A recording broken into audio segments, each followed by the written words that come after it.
Hey, can you believe it's almost Easter? Easter's gonna look a whole lot different this year. We have a lot of family traditions for Easter, egg hunting, things like that. But I didn't really live in San Antonio in South Texas until I met Cody, married him, and stuck around to be blessed enough to hang out with you guys. So there's one tradition that my family never had, and that's these guys. Cascarones, right? Um, so my dad's probably watching this and he's like, what in the world is this? No, it's not some weird kind of egg maraca. Cody said he could explain it well to us, babe. So Rebecca asked me if I could explain what these were. I was like, yeah, absolutely. I can explain exactly what these are. The easiest way for me to explain it is,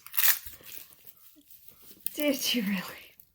So I still haven't finished cleaning up all the mess from that cascarone, but at least I got it out of my computer screen. Thanks, babe.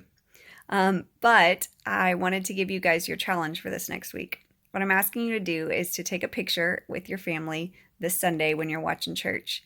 However it is that you get to watch church, if you're all gathered around a computer screen or you've got it attached to your TV or you're on a phone, get a picture of your family. I want to see what you look like on this crazy Sunday watching church together. And then next week, I want you guys to get all dressed up and fancy like your mom would like to get an Easter picture. Even if she complains about it, she would like to have some good memories out of this time too. So I'd like to see two pictures. One, what you look like this coming Sunday, just however you come, please appropriate pajamas. And then second picture, a fancy one of you guys all dressed up for Easter.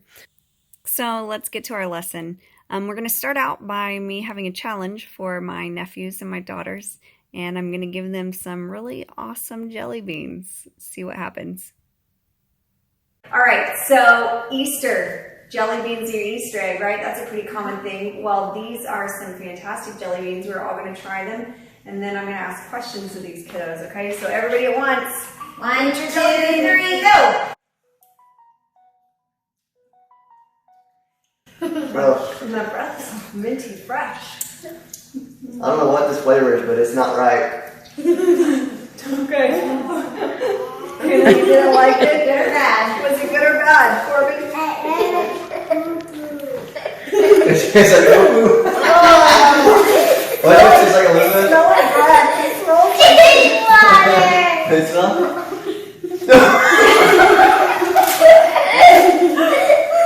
So if yours was gross, raise your hand. Right? Mine. Everything. Yeah. All right, so if you want some sympathy, who are you going to ask for sympathy? Is mom going to be able to be like, oh, I'm so sorry? No. Who can tell you they're sorry and they understand? Everybody else, because y'all all had nasty ones. I think mine was booger. So I guess I'm kind of a mean mom, but not really that mean. There's worse things in life, right? So I asked you guys some questions on Instagram and I got some responses. One of the questions I asked, have you ever spent a lot of time or energy on something that was not worth the investment, and what was it? So Alondra says, friendships. In some friendships, I've spent a lot of time proving them that I was worth being in their little group. It took a lot of energy and emotional hits, and it didn't end up being worth it at all. But I also asked, have you ever done something that was difficult but worth it in the end, and what was that? Brian Cervantes said, I had just joined the middle school football team and I was pretty big and really out of shape, and we had gone through a whole month of conditioning, and it was the worst, especially because I wasn't athletic and in shape at all. But instead of quitting, like most people, I stayed and kept going through it, and I made the team, and I lost a lot of weight. It was definitely worth it. Sometimes we have to endure some things that are really awful, but I've always found it more comforting when there's someone else who's gone through something like that, similar, just like when you eat nasty jelly beans and somebody else is having to eat one too. So now I'm supposed to tell you guys a story about a time when I went through a really hard trial. So there's this one time in 5th grade, I failed a test. It was like over 4 states, and you had to label 4 states, and I confused Arizona and New Mexico. I got a 50. Just kidding. I mean, I really did fail a test, but I've failed more than one in my life. So, and I still, hey, I've got a degree. So you'll make it too, even if you failed. Maybe I shouldn't be saying that. Study hard. So let me tell you about something that's a little more important. How about when I was 17? My favorite person in the whole world died. If you've been around our youth group for a while, you know that my favorite person in the whole world when I was younger was my grandfather. And I was one of his favorites too. And he had gotten really sick and was getting sicker. And it was the week of Thanksgiving. And my uncle called. I saw his name come up on the caller ID, and I answered it. And he immediately asked to talk to my mom instead of saying hi to me and chatting with me. And so I knew something was up. And I handed my mom the phone, and I went outside in the front yard, and my little brother came too. And without anybody having to tell us, we knew what that phone call meant. And we sat down on the curb, and he reminded me that at least my grandfather wasn't in pain anymore, and he wasn't suffering anymore. And we sat there and we told stories about how amazing this man had been in our life. And having my little brother sit next to me during that time when I lost my favorite person in the whole world was definitely comforting. I've always been grateful for my little brother, but I'm glad he was there in that moment especially. There isn't a single one of us right now that isn't going through something. I mean, life is crazy, right? This is not at all what we expected. And sometimes when we're experiencing something difficult, the thing we need most is comfort from those who understand what we're going through. And I kind of feel like the whole world understands what we're going through because we're all going through it together. When life gets tough, it's easy to feel alone, like we're the only ones who've ever experienced what we're going through. But God tells us that He's with us, and we don't have to go through anything alone. So when you're literally alone in your house day after day, even when your friends turn their backs on you, when you don't make the team or pass the test or get the job or win the award, when someone says something hurtful, when your family is struggling, when life is difficult, it's easy to wonder, why would God let this happen? Should I just give up? Is it all worth it? But even Jesus understands what it's like to have these same questions.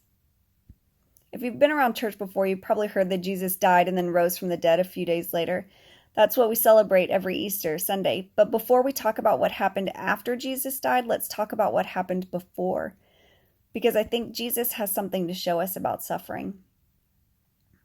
So give me a second. Let's turn to Matthew 26 together. All right, we're going to read in Matthew 26, starting at verse 14.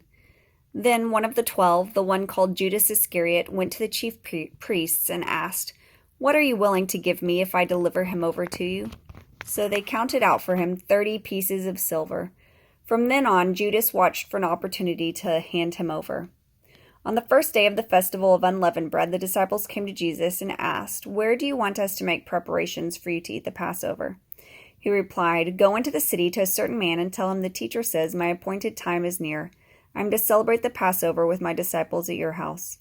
So the disciples did as Jesus had directed them and prepared the Passover. When evening came, Jesus was reclining at the table with the 12. And while they were eating, he said, "Truly I tell you, one of you will betray me." They were very sad and began to say to him, one after the other, "Surely you don't mean me, Lord." Jesus replied, "The one who has dipped his hand into the bowl with me will betray me. The Son of Man will go just as it is written about him, but woe to that man who betrays the Son of Man. It would be better for him if he had not been born." Then Judas, the one who would betray him, said, "Surely you don't mean me, Rabbi." Jesus answered, "You have said so." While they were eating, Jesus took bread, and when he had given thanks, he broke it and gave it to his disciples, saying, "Take and eat. This is my body." Then he took a cup, and when he had given thanks, he gave it to them, saying, "Drink from it, all of you. This is my blood of the covenant, which is poured out for many for the forgiveness of sins. I tell you, I will not drink from this fruit of the vine from now on until the day when I drink it new with you in my Father's kingdom." When they had sung a hymn, they went out to the Mount of Olives. Then Jesus told them, "This very night you will all fall away on account of me, for it is written, 'I will strike the shepherd, and the sheep of the flock will be scattered.' But after I have risen, I will go ahead of you into Galilee." And Peter replied, "Even if all fall away on account of you, I never will." "Truly, I tell you," Jesus answered, "this very night, before the rooster crows, you will disown me 3 times." But Peter declared, "Even if I have to die with you, I will never disown you." And all of the other disciples said the same. Then Jesus went with his disciples to a place called Gethsemane, and he said to them, "Sit here while I go over there and pray." He took Peter and the 2 sons of Zebedee along with him, and he began to be sorrowful and troubled. Then he said to them, "My soul is overwhelmed with sorrow to the point of death. Stay here and keep watch with me." Going a little further, he fell with his face to the ground and prayed, "My Father, if it is possible, may this cup be taken from me, yet not as I will, but as you will." Then he returned to his disciples and found them sleeping. "Couldn't you men keep watch with me for 1 hour?" he asked Peter. "Watch and pray so that you will not fall into temptation. The spirit is willing, but the flesh is weak." He went away a second time and prayed, "My Father, if it is not possible for this cup to be taken away unless I drink it, may your will be done."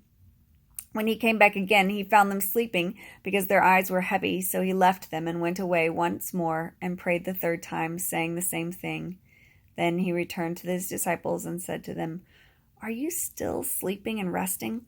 Look, the hour has come, and the Son of Man is delivered into the hands of sinners. Rise, let us go. Here comes my betrayer." It goes on in that same chapter to talk about them coming and arresting him and taking him before the Sanhedrin. It talks about them falsely accusing him. It talks about Peter disowning him and the servant girl saying, "No, you're one of his men." And he says, "I don't know the man." And what's the rooster do? It crows for a 3rd time.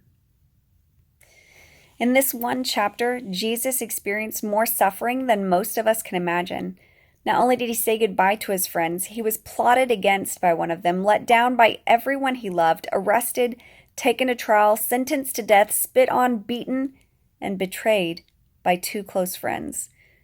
We might imagine that Jesus walked toward death with complete peace and composure, but the account of Jesus in the Garden of Gethsemane tells a different story. The biblical accounts of this moment say Jesus was overwhelmed in anguish and exhausted because he knew exactly what was about to happen. They even tell us Jesus his sweat turned to blood, a condition that can happen under extreme stress. And in the final hours before his death, we see him asking, "God, is there any other way?" If I were Jesus, I'd be asking another question too. God, is it really worth it? These people who've betrayed me, forgotten about me, humiliated me, hurt me, they want to kill me. Are they really worth this pain? And if I were Jesus, I think my answer would have been no. But not only did Jesus suffer, but many people in the 1st century suffered because of their faith in him.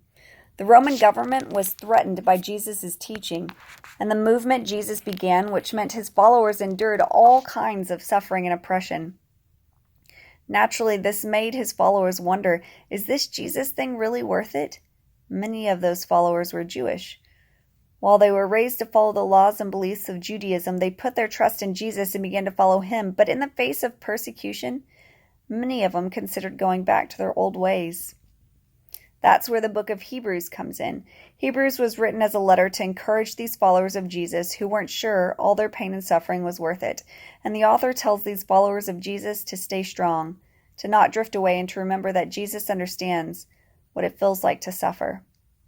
Alondra is going to help us out and read for us Hebrews 2:9 and 2:17 through 18.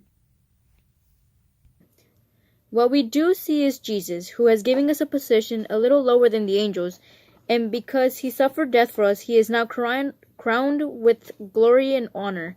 Yes, by God's grace, Jesus tasted death for everyone. Verse 17. Therefore, it was necessary for him to be made in every respect like us, his brothers and sisters, so that he could be our merciful and faithful high priest before God. Then he could offer a sacrifice that would take away the sins of the people. Since he himself has gone through suffering and testing, he is able to help us when we are being tested.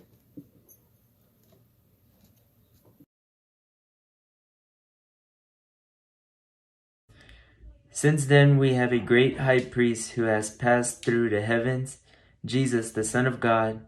Let us hold fast our confessions, for we do not have a high priest who is unable to sympathize with our weaknesses, but one who in every respect has been tempted as we are, yet without sin.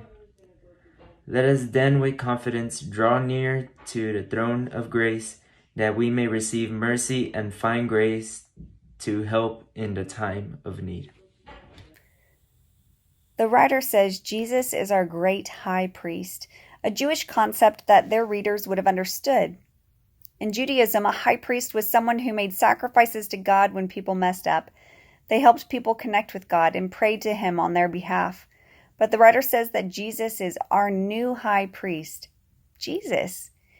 He didn't just make sacrifices, He became the sacrifice. He gave up His own life to make a way for us to connect with God now and forever, and now He stands next to Him representing us. To these Jewish followers who understood the importance of a high priest, this was a pretty convincing argument about why they should believe in Jesus. But these Jesus followers weren't struggling because they needed to be convinced Jesus was God, but because life got hard. They didn't just need a convincing argument, they needed comfort in the midst of suffering. So the writer of Hebrews pointed them back to Jesus, their Savior, who also suffered. The writer of Hebrews reminded them that Jesus understands what it's like to have a close friend turn their back on you, to feel like everyone hates you, to lose someone you love, and be tempted to do what you know is wrong, to be rejected and hurt so much that it makes you question God. The writer of Hebrews told the early followers of Jesus, and us too, to hang on. Remember that Jesus knows what it's like to suffer, and know that Jesus is with us in whatever difficulty we face. We've already said that comfort matters more when it comes from someone who understands what you're going through. So if that's true, then Jesus can understand and comfort us better than anyone because He understands suffering better than anyone. When life gets hard, one of the reasons we can hold firmly to Jesus is because He understands exactly what we're going through, and He's with us every step of the way. So is it worth it? When Jesus stared death, torture, and humiliation in the face, He decided, yes, you're worth it. And Jesus is worth it too. Life isn't easy. Following Jesus isn't easy. There may be days when you want to give up, but on those days, I hope you remember that God is with you and understands you, because the Jesus who suffered suffers with you. Good Friday is the day we remember the suffering Jesus endured on our behalf. It's a day of grief, but it can also be a day of comfort if we remember that we're loved by a God who doesn't just understand our pain in theory, but in experience. It doesn't matter how extreme your suffering is or isn't. Jesus understands. Whether it's a tough class, a difficult relationship, being stuck at home for who knows how long, feeling like you've lost your friends, or something more painful, Jesus understands. When life gets hard, there are 3 ways Good Friday can remind us that Jesus understands us. Good Friday reminds us that we are not alone, because Jesus suffered so deeply that there's no suffering we can face that He can't understand.